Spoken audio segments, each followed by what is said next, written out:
Hey there everyone, AJ back again for the mighty Gluestick channel. I make videos about Dungeons & Dragons full time thanks to your generous support, shares and views, with multiple uploads every week to share in the rich history of monsters, locations and mythologies of Dungeons & Dragons. This is one of those weeks where I haul out the big guns and fire out a couple of mega fiendish dragons from the lower cosmic planes of the D&D multiverse. The dragons, these are some of the worst, most evil and terrifying, specifically adapted to the most horrible environments outside of the Abyss itself. If I can go off script for a minute. Planar dragons are unusual in that they're not loaded up with inherent magical power like the prime material dragons are, so they don't have a lot of sorcerous magic, which is more common to the dragons of the prime material plane. So when they cast spells, they do it more like ordinary mortals would cast spells, so they cast incantations and things like that and draw magic from the environment around them. Also, they suffer from the same restrictions that other mortal creatures do when they're casting spells in these exotic environments, and that sometimes the weave and weft of magic itself doesn't work quite exactly like it should. So DMs should always bone up on what the specific environment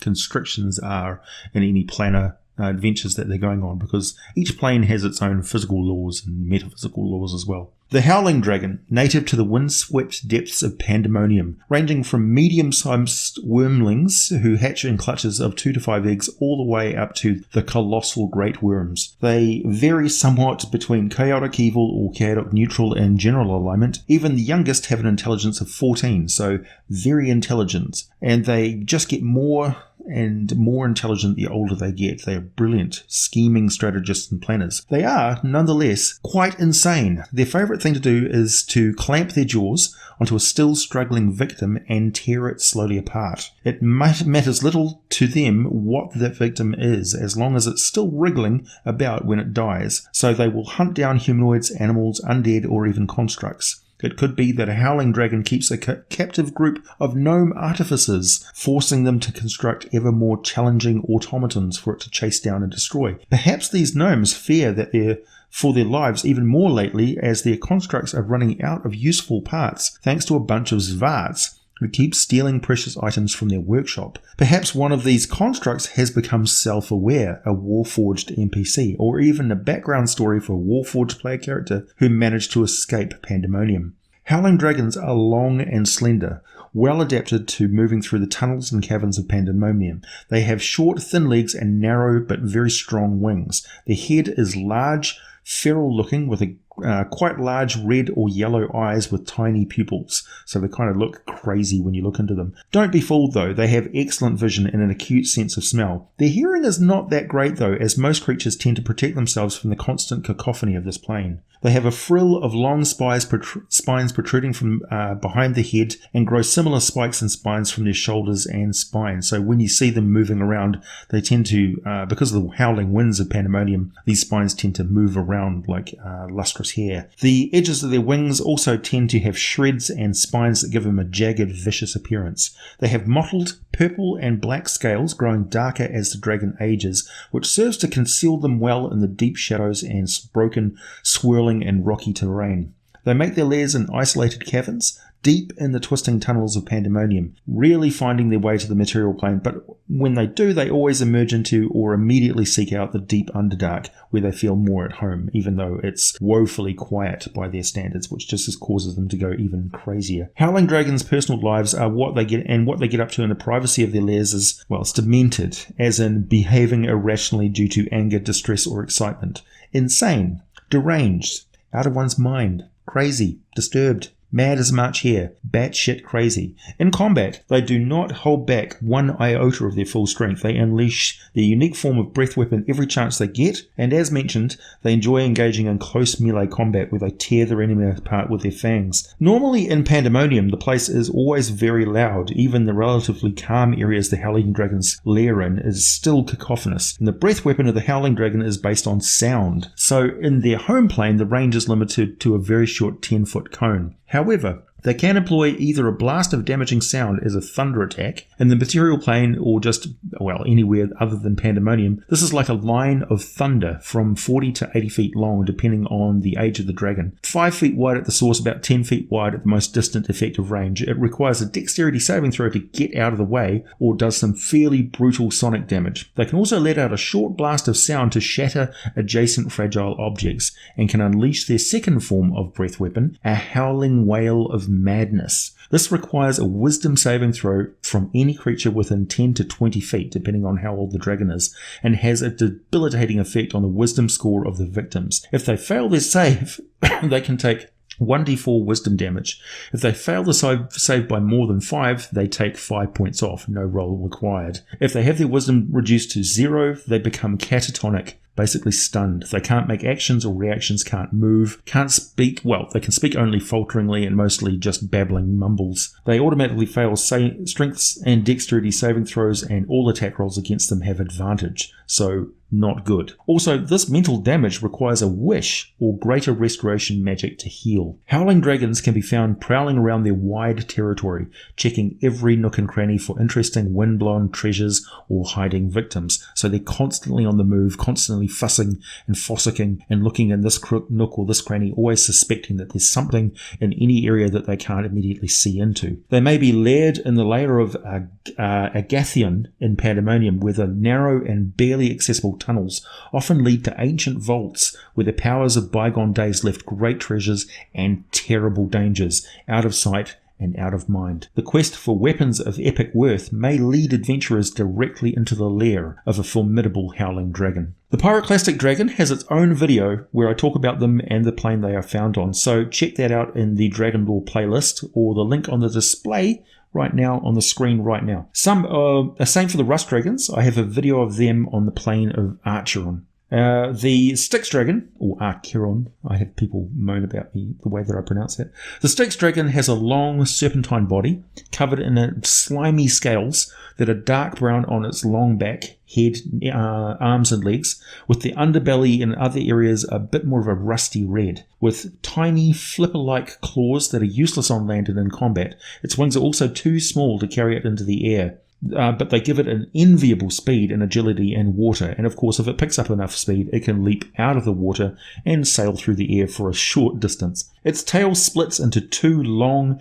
bladed whips that are used to slash and harpoon its prey. It has a long head and jaw with cruel hooked teeth and large eyes that glow with a lurid yellow light. So sometimes you can see it pop up out of the water like a crocodile or an alligator, just those lurid glowing eyes visible. First, a note on the River Styx, because I realised that there's really not enough information about this transitive plane online. There is a plane, there's some articles about it. This is a plane of infinite length, but has a specific branch of locations, entries, exits, where it borders into other planes. And where it does so, it merges with them to be part of the landscape. It has a huge population of native creatures, including many Yugoloths. The Mararnoloth demons, or daemons, are native to this plane of mud, murk, marsh and cavernous river passages. They are thin, grey, pale-eyed humanoids with skeletal faces, dark robes and dead cold hearts, only roused by anger, which causes their eyes to glow red. So you may not encounter Charon himself, but you may encounter one of these Yugoloths who look a lot like him. There are many species of creatures that live in the greasy, filthy waters, even more that live along the sticky mud banks or cling to the cave-like ceilings, glowing with bioluminescence, weaving sticky strands, growing nightmarish forms to thrive in a cave-like, entirely predatory ecosystem. There are many branches of this plane, determined by separate directions and subtle changes to the flow of the fetid waters that non-natives would have a great difficulty telling the difference between until it's very obvious. But of course the natives of the River Styx understand exactly where they are most of the time. Regions of the Styx include the tributaries Phlegethon, which becomes a river of ever-increasing volcanism and bubbling sulfur before it bursts into flame and cascades into Tartarus. The river Acheron, as well as wending its way from surface to first surface in Acheron itself, is also known as the river of the waters of woe, because most of the dead bound for the 9 hells of Bator and the layer of Avernus come this way. It is very easy to tell when the river is nearing Bator, as the banks become massive fortifications and the river goes through a series of gates and switchbacks, all bristling with highly vigilant devils and their intelligent infernal siege weapons. It also passes through the layer of hell known as Stygia, a frozen flow, no less disgusting even with large bergs of ice flowing through it, and of course it's crawling with gigulons. Most people, when they think of the River Styx, they think of the effect of the Leith tributary, known as the River of Unmindfulness. The waters have a very strong effect that temporarily or sometimes permanently deletes the memories of any who drink the stuff. Even touching it can have an effect the closer one comes to the destination along the flow. It circles around Hades, and sometimes its parts of it plunge into the abyss, either the first layer of the abyss or into fissures that are about 9 layers deep down. And finally, the tributary Cocytus, known as the River of Lamentations. It is a place of rueful spirits that wail and scream, so banshees and wraiths and that sort of thing, plunging and howling waterfalls into the plain of Pandemonium, and the sizzling, tumbling rapids that shoot down the bleak eternity of Gehenna. Where tributaries meet and cross paths, enormous exotic swamps exist in cavernous demiplanes that extend for hundreds of miles, some of which even border some of the waters of the abyssal layers as yet unnamed and unexplored. Though through all of these environments, the powerful entity called Charon patrols and rules over the native Yugoloths and the Styx dragons, also known as the Shadow Drakes or Dark Worms, are welcomed by him, as they also hunt the waters, searching for, sneaking up on, and ambushing devils and demons and any stray humanoids they come across, because quite often in the River Styx you'll encounter whole armies of demons and devils which are moving around on great ships as they travel about their business in the Blood War, because the River Styx is a tributary that is used by the infernal planes, kind of like their astral plane. So they use it to get around the lower planes quite a lot. So you can encounter just about anything from any one of the lower planes while you're paddling around this horrific environment. The River Styx bubbles with grease and foul flotsam, so they are the Styx dragons are usually completely concealed as they glide beneath its oil-slick surface, being able to breathe the waters perfectly fine, perfectly at home and immune to the river's supernatural effect. Memories stolen by the waters don't actually vanish away to nothing. The Styx steals and stores memories. These congeal into tiny grey stones called the sediments of thoughts. Actually, they're not grey, they're kind of purple. The Yugoloths actually dredged this stuff up and have been quietly trying to figure out how to read the thoughts packed into each nugget for a very long time, with some success, so it's becoming quite a trade with them that they can learn all sorts of things about the Megaverse. They sometimes use this material as a form of currency in the lower planes, and you can tell what it is if you've seen the river before. It has the same telltale bruised purple colour and smells foul, no matter how many times you wash it off. Styx dragons are also very foul-smelling, and they share the river with other native dwelling aquatic terrors, the Stygian Lenorms and the Zerphilstyx. Styx dragons have 2 main breath weapons, a line of acid, exactly like the black dragons, or a cone of stupefying gas that hits targets with an effect similar to a confusion spell. They also tend to grab opponents they have stabbed with their serrated tail blades and coil the tail around them and inflict crushing, constricting damage each round, unless the victim can escape somehow. But of course they will have plunged under the water and be drowning them at the same time, quickly confusing the victims as to which way is up and down. The Styx dragons make their lairs by burrowing into the mud on the banks of the Styx. They do not like to leave their native plane, but if one is forcibly brought to the material plane, it will thrive in any sort of fetid waters. They may actually seek out wastroliths, the demons that foul the waters around them, to make the place more at home. Styx dragons normally subsist on the flesh of fiends, but enjoy any meat, particularly rotting carrion. Any creature hit by a Styx dragon's bite or tail attack must succeed on a Constitution saving throw or become infected with a disease a bit like filth fever, but it's a bit more severe because it actually tends to cause the flesh to rot and fall off the victim's body gradually, if not otherwise cured of the disease. More Planar dragons to follow, including the brutal prison kingpins of the nightmare plane of Tartarus and the unpredictable Harlequin chaos dragons of the plane of Limbo. I've had some requests to do more exploration videos in future, but for the time being, I hope you enjoy these little glances into the outer planes as I talk about these dragons. It whets your appetite a little bit, and if you want to learn more about those planes, certainly ask me any questions in the comment section down below. Patrons, of course, if you have any questions, I'm happy to answer those at length on the Patreon server and the message boards there. Make full use of my services if you are there at any particular time. I will answer those questions at length. Just a reminder, if you've not subscribed already, feel free to do so. Be sure to hit that notification bell and give me a thumbs up if you enjoyed this video.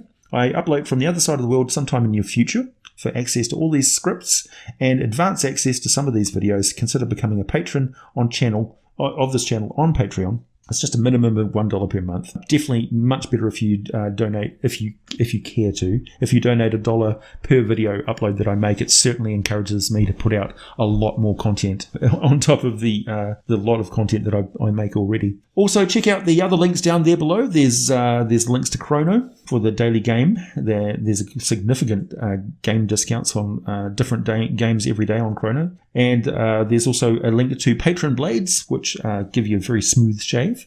And also there's a link to my merchandise store. As always, thanks for listening. I'll be back with more for you very soon.